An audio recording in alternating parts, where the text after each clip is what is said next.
હરી લીધું? જેટલા જેટલા લોકોની સામે પહેલી આંગળી ફરીને એમાં તે બધાનું આયુષ્ય હરી લીધું છે.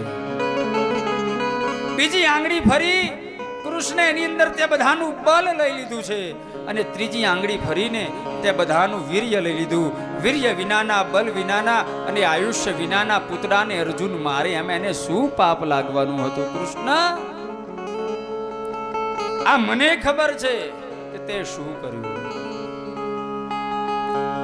આવા કૃષ્ણના ચરણોમાં, આવા એ અર્જુનના સખાના ચરણોમાં, આવા પાર્થના સારથીના ચરણોમાં મારી મતિ સ્થિર થાઓ. દાદા ભીષ્મ અદ્ભુત ભાવ પ્રગટ કરે છે. દાદા ભીષ્મ આગળ શ્લોકની અંદર કહે છે, સ્વનિગમમ પહા યમ પ્રતિજ્ઞા ઋતમધિકર્તુમવ પ્લુતો રથસ્થ ધૃતરથ ચરણો ભ્યયા ચલદઘુ હરિરિવ હંતુમિભં ગતોત્તરીય. યુદ્ધનો 7મો 8મો દિવસ ચાલતો હતો. દુર્યોધન દાદા ભીષ્મને કહે છે, દાદા ભીષ્મ તમે બરાબર યુદ્ધ નથી લડતા. આપણી કેટલી બધી સેના ઓછી થઈ ગઈ છે, તમે બરાબર યુદ્ધ નથી લડતા. અને દાદા ભીષ્મ કહે છે, દુર્યોધન જા, આવતીકાલે યુદ્ધના મેદાનમાં કૃષ્ણના હાથમાં અસ્ત્ર કે શસ્ત્ર ન પકડાવું તો મારું નામ પણ સત્યવ્રત ભીષ્મ નહીં. પ્રતિજ્ઞા કરે છે આજે દાદા ભીષ્મ. દાદા ભીષ્મ બાણની સૈયા ઉપર પડ્યા પડ્યા કહે છે, કૃષ્ણ તું કેટલો દયાળુ છે. કેમ દાદા? કૃષ્ણ, મેં પ્રતિજ્ઞા કરી હતી. યુદ્ધના મેદાનમાં જ્યાં અર્જુનનો રથ નું પૈડું જ્યાં જમીનમાં ધસી ગયું, અર્જુન નિશસ્ત્ર હતા, એ રથને ઊંચો કરી રહ્યા હતા.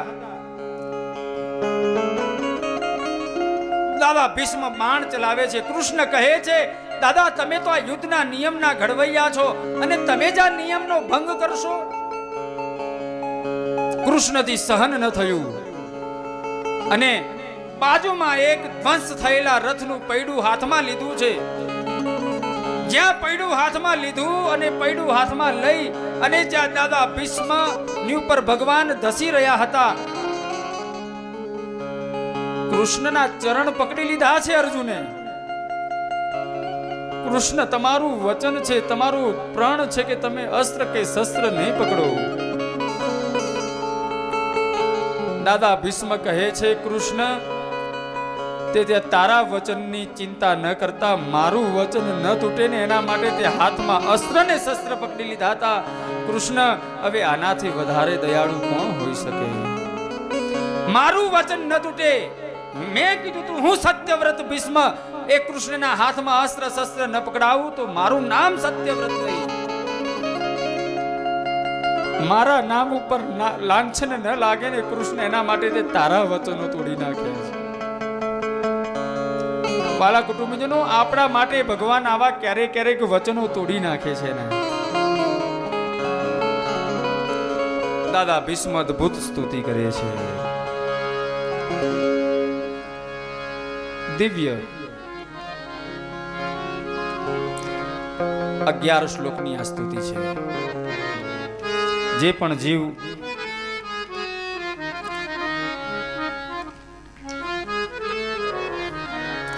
નિત્ય પોતાના ઘરે આ પાઠ કરે છે, ભગવાન એના જીવનના સંધ્યાકાળે એને લેવા માટે આવે છે. દાદા ભીષ્મ ને પરાગતિ પ્રાપ્ત થઈ છે. ભગવાનની સન્મુખમાં અદ્ભુત સ્તુતિ કરી દાદા ભીષ્મ પોતાના પ્રાણ છોડે છે.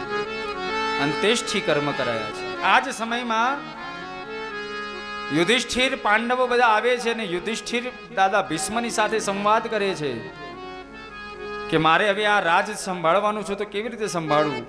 અને એ જ મહાભારતમાં બાણની સૈયા ઉપર પડ્યા પડ્યા દાદા ભીષ્મ